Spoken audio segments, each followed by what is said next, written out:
Eu estava lendo essa passagem e algo me chamou a atenção. Nós sabemos da história de Samuel, todos nós conhecemos a história da sua mãe que não podia ter filhos, né? E que ela orou no templo, e ele achava que ela estava até embriagada, né? Devido ao seu estado emocional, que ela se prostrou ali diante de Deus, e ele vendo aquilo, ele falou: mulher, você está bêbada? Está acontecendo alguma coisa com você? Né? E na verdade ela orava a Deus pedindo que ela tivesse um filho. E olhando esse versículo, eu perguntei: Senhor, como pode Samuel, olha toda essa história de Samuel, e a palavra do Senhor fala assim, que ele não conhecia ao Senhor, e ainda não lhe tinha sido manifesta a palavra de Deus. Como isso pode acontecer? Olha a história de Samuel, olha o milagre que Deus fez. Ele é um milagre vivo, ele é o próprio milagre da sua mãe ali, que orou e pediu a Deus para que ele viesse ao mundo. E agora Samuel não conhece ao Senhor, não conhece a palavra de Deus, não lhe tinha sido ensinado a palavra de Deus ainda. Vamos à história. A palavra do Senhor fala para nós, antes dessa parte desse versículo, que Samuel ele escuta a voz de Deus. Ele escuta a voz de Deus e chama assim: Samuel, Samuel.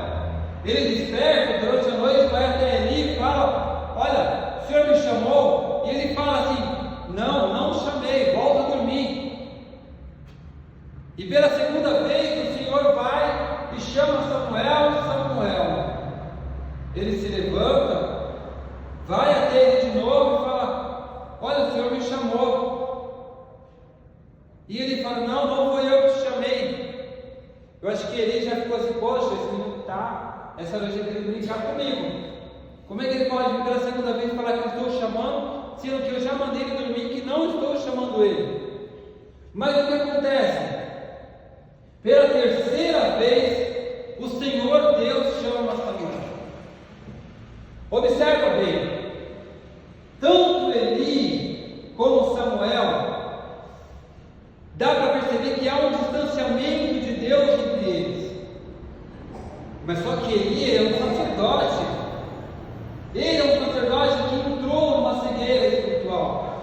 Ele já não sentia mais a presença de Deus. Ele, como responsável do templo, ele fazia os ritos espirituais, ele fazia o sacrifício para o povo, mas ele se distanciou de Deus. É igual que muitas vezes nós oramos na casa de Deus, lemos a palavra de Deus, mas nós se distanciamos de Deus, não sentimos mais aquela presença. Tem um hino que fala, né? Eu quero voltar ao primeiro amor, né? Eu quero voltar novamente àquele primeiro amor. E ele já tinha se distanciado disso. E ele chega de uma tal forma que ele deixa de ensinar os seus filhos. A palavra de Deus é bem clara que os seus filhos se corrompem, porque eles não são instruídos na palavra de Deus. Quando os nossos filhos não são instruídos na palavra de Deus, eles não têm temor do Senhor, eles não respeitam pai e mãe, principalmente na juventude atual, em que se acha que somente eles têm razão, e que nós, assim, na minha idade, cabelo branco, já não sabemos de mais nada, né? Nós não entendemos. O mundo é tecnológico, né? A visão do mundo é outra coisa. Para crescer, vocês vão dar risada agora, mas para crescer e falar assim como nós falamos, né? Minha mãe e meu pai tinham razão, eles estavam certos, porque nós também já fomos esses rebeldes, né? E achávamos que nós estávamos certos, achávamos que aquilo que ele estava fazendo estava certo, e de repente nós nos tornamos adultos e falamos assim: nossa, como minha mãe e meu pai estavam certos, como eles estavam certos e eu estava errado. Então é dessa forma que tem que ser feito. Por isso que a instrução da palavra do Senhor para os nossos filhos tem que ser mantida, tem que ser dita diariamente. Mas é a mesma coisa assim para a igreja. Samuel não era filho de Eli, e ele precisava ser instruído pela palavra de Deus. Ele precisava conhecer a Deus, só que ele não conhecia. Eli estava distante do Senhor. Ele era conhecedor da palavra, mas ele não cumpria com a sua responsabilidade. E eu te pergunto nessa noite: você tem cumprido com a sua responsabilidade de sacerdote de Deus aqui na terra? Porque agora nós somos os sacerdotes daqui. Nós representamos a Cristo aqui na terra. Nós estamos incumbidos de pregar a palavra de Deus. Nós estamos incumbidos de levar nova vida às pessoas que estão perdidas. Será que nós temos feito a nossa parte? Será que nós temos se colocado como sacerdotes de Deus? Ou temos feito como Eli? Porque no versículo 1 do capítulo 3 diz assim, ó. Deixa eu ver, versículo 2, perdão.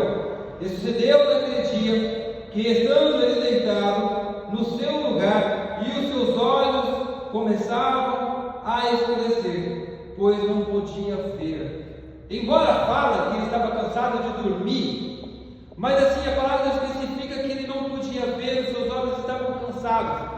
Ele já estava fatigado, porque ele perdeu a unção do Espírito Santo de Deus. É uma coisa, aquele crente que está há anos e anos na casa do Senhor, mas chega um período que ele não sente mais nada, ele está fatigado. Ele até fala que Jesus é bom, ele até fala que existe milagre, mas ele não vive isso. Ele é um fantoche ou um ator na casa de Deus. Ele representa, ele veste a roupa sacerdotal, ele vem aqui, ele prega, ele ora, ele faz, só de aparência. Mas a sua vida perante Deus, como será que ela está? Como será que a sua vida está diante de Deus? Será que você pode falar assim: Maranata, Maranata, ora vem Senhor Jesus, porque o teu servo está preparado? Será que você pode falar para Jesus nessa noite: eu estou preparado, Senhor, porque eu tenho pregado o teu evangelho, eu tenho estado com uma vida espiritual diante de ti? É como eu falei na outra semana, as 5 loucas, elas não estavam preparadas. O noivo veio e elas ficaram. Elas não encheram as suas lamparinas, elas não se prepararam, elas não pregaram o evangelho, elas não oraram, elas não jejuaram, elas não se prepararam para a vida de Cristo, porque tudo isso faz parte. Não adianta, Senhor, eu oro, mas eu não leio a palavra, eu não prego, eu não vou na igreja. O que adianta? Senhor, eu leio a Bíblia, mas não oro, eu não jejuo. Não adianta, não existe nada pela metade. Deus, Ele quer que a gente se veja com perfeição. Não existe metade, existe meio termo.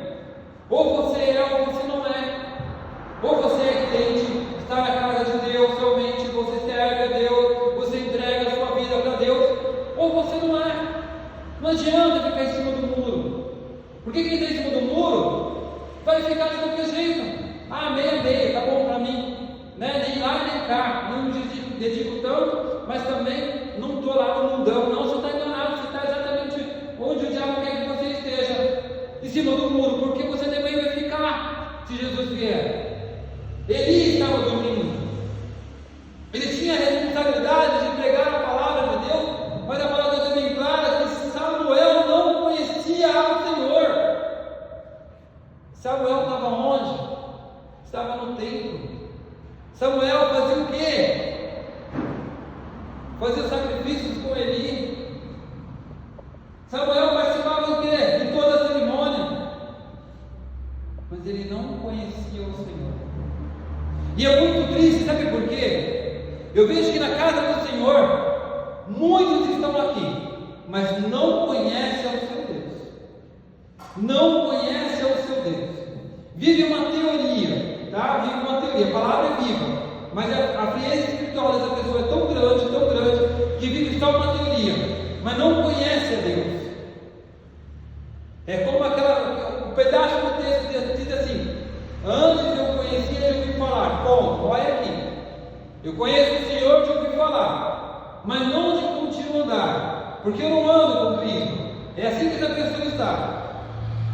Agora que está na casa de Deus, conhece a Deus, há alegria no coração de servir ao Senhor, há alegria no coração de estar na presença de Deus, há alegria no coração quando ele abre a página da palavra de Deus, que não é só uma teoria, é palavra viva, que transforma, que edifica, e essa pessoa se sente feliz. Sabe por quê? Eu estou mais perto de Deus, eu estou mais perto, estou me aproximando do Senhor. E acordar de manhã e falar assim: como é gostoso, Senhor, estar na tua presença. Sabe por quê? Essa pessoa já dorme na presença de Deus, já acorda na presença de Deus, passa o seu dia na presença de Deus. Existe tempo ruim para quem vive assim? Não existe. Pode vir prova, pode vir luta, pode vir enfermidade, essa pessoa está sempre feliz diante de Deus. Não existe tristeza para quem vive a palavra do Senhor. Que nós não sejamos igual a esses que, no caso, como diz o texto, Samuel não conhecia o Senhor, porque a palavra de Deus não tinha sido manifesta a ele. Sabe como diz assim para nós essa palavra? Porque a palavra de Deus não deixou, essas pessoas não deixaram a palavra do Senhor entrar dentro delas, não manifestou dentro delas uma mudança, não manifestou dentro delas, sabe, uma edificação espiritual. Ela continua a mesma coisa, da mesma forma que veio do mundo, é o estado dela. A única diferença é que agora ela não frequenta mais as coisas do mundo, mas vem aqui, senta no banco, assiste o culto, mas o seu coração não está diante de Deus, não conhece o Deus que serve, não conhece o Deus que serve. Sabe por quê? Se conhecesse a esse Deus, se conhecesse a esse Deus, teria alegria de estar na casa do Senhor, teria alegria de estar aqui glorificando e louvando a Deus. E o chamado de Samuel é algo que me chama a atenção, porque o Senhor, sabendo de tudo isso que está acontecendo, lembrando que Samuel, ele é o quê? Ele é um milagre, como eu já falei, né? Ele veio através do milagre da oração da mãe dele. A mãe dele cumpre a promessa que faz ao Senhor, né? Se ele nascesse, ele daria ele ao Senhor para que crescesse no tempo, se tornasse sacerdote. Tem todo um processo, tem toda uma promessa aí. De tudo, Deus já escolhe ele, assim, ó, Deus já fala assim, ó, esse vai ser o futuro sacerdote de Israel. Sabia que Deus te escolheu?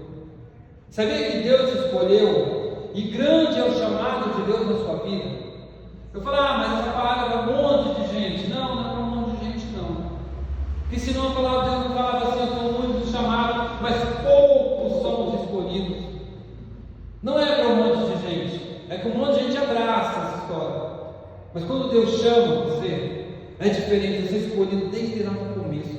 Você sente que há algo especial em você. Você sente que você olha assim a palavra do Senhor e fala assim: você não se conforma com esse mundo. Você não aceita esse mundo como está. Você não aceita o mundo em você, porque você sabe que você não pertence a esse mundo. É assim que você sabe quando você tem um chamado do Senhor para fazer a diferença, para pregar a diferença, para salvar vidas, para orar por pessoas e as pessoas serem curadas. É assim que você se sente, porque você é especial diante de Deus. E Samuel era chamado no momento em que Deus está vendo assim: olha, a situação aqui está tão feia, o sacerdote que eu tenho aqui não é mais sacerdote. Os filhos dele corromperam a minha palavra, e eu vou ser obrigado agora a chamar o único que se encontra puro em tudo isso. E Deus vai lá, escolhe você. Deus vai e escolhe você. Deus foi escolher um menino, Samuel, um menino. Samuel começou a exercer o chamado sacerdócio desde menino. E muitos dizem: ah, Senhor, eu não sei falar. Ah, Senhor, eu não sei pregar. Mas olha aqui, Samuel. Quando Deus chamou Samuel, ele primeiro ouviu a voz. Só que como ele não conhecia o Senhor, ele foi até ele. Mas quando ele entendeu que era Deus que estava o chamando, ele falou para ele na quarta vez, foi na terceira, né? A terceira vez ele falou assim, quando chama de novo, você vai dizer assim: Senhor, eis que fala que o teu servo ouve. Quantos não têm escutado a voz de Deus? Quantos não têm dado ouvido à vontade do Senhor? Quantos estão com o coração fechado? Mas que sejamos igual Samuel aqui nessa noite, que nós possamos ouvir a voz de Deus e falar assim: fala, Senhor, porque eu estou escutando, estou pronto para fazer a tua vontade, estou pronto para fazer o teu querer, não o meu querer. Samuel poderia falar assim como Jeremias, Isaías: eu não sei falar. Até Moisés falou: Senhor, manda outro no meu lugar, porque eu não sei falar, Senhor. Mas Samuel, menino, corajoso, ele ouviu a voz de Deus e falou: eis-me aqui, Senhor, eis-me aqui, Senhor. Quantos nessa noite podem dizer assim: olha, eis-me aqui, Senhor, eis-me aqui, Senhor, para fazer a tua vontade. Eu quero escutar a tua voz, Senhor, sobre a minha vida. E não importa a sua idade, não importa quanto tempo você tem, se é criança, se é jovem, se é adulto, não importa. O tempo estabelecido por Deus na sua vida é este. Então o Senhor te chama nesse tempo, e o que é que você vai dizer? Ah, não, Senhor, eu não posso, eu sou incapaz. Mas o Senhor é aquele que capacita, o Senhor é aquele que edifica, o Senhor é aquele que levanta. Então não adianta você dizer assim: eu não posso, ah, eu não tenho condições. Você tem, porque é o Senhor que te chama. Não se preocupeis com o que há de falar, porque eu falarei contigo. Não se preocupeis com o que hei de falar, porque eu falarei contigo. Qual é a sua preocupação? Ou seria falta de confiança, falta de fé, como a palavra de Deus nos traz? Creia que Deus vai te usar. Deus vai te usar. A palavra do Senhor, ela não está morta nesse tempo. A palavra do Senhor, ela é pregada. Infelizmente, muitos estão como os filhos de Eli. Muitos estão até como Samuel estava. Preferem igrejas que não é pregada a palavra verdadeira. Preferem igrejas que pregam a palavra que enche o seu próprio ego. Não uma palavra dessa, né, que dá um puxão de orelha, que ao mesmo tempo Deus fala, mas é uma palavra, né, de exortação, é uma palavra de correção, é uma palavra que diz assim: desperta, porque eu estou chamando você. É uma palavra que nos chama para diante de Deus, não uma palavra que fala assim: não importa como você esteja, eu vou te usar. Não, você tem que se colocar diante de Deus, você tem que se prostrar diante de Deus, você tem que fazer como Samuel, ouvir a voz de Deus, porque Deus não vai usar qualquer coisa. Deus procura um povo santo, um povo que esteja diante de Deus em espírito e em verdade, um povo que esteja diante de Deus, sabe, o adorando de coração, com o coração aberto. É este povo que Deus tem que chamar, é essa igreja que Deus tem que chamar. Você é essa igreja? Você é esse escolhido? Você é essa escolhida? Deus quer te usar no seu serviço, Deus quer te usar no seu dia a dia. Por isso que Deus tem colocado pessoas na sua frente e você fala assim: o que eu vou falar agora? Deus coloca. E aí, como é que você vai se virar? Como é que você vai se dar com essa situação? Prega a palavra. Deus dá a oportunidade, Deus coloca as pessoas. Sabe por quê? Não se preocupe com o que você vai falar, não, porque o Senhor vai falar para você. E sabe quem convence? é o Espírito Santo de Deus. Não depende de você, não depende de nós, porque quem convence a alma perdida, quem convence as pessoas de todo mundo, é o Espírito Santo de Deus. Não somos nós. E como eu falei, que nós possamos conhecer a Deus de verdade, que nós possamos deixar a palavra de Deus se manifestar dentro de nossas vidas, para que haja transformação em nós, para que essa transformação transforme outras pessoas, para que essa transformação edifique outras pessoas e que elas sejam alcançadas por Cristo Jesus. Amém, igreja? Glórias a Deus, aleluia. Somente até aqui, igreja.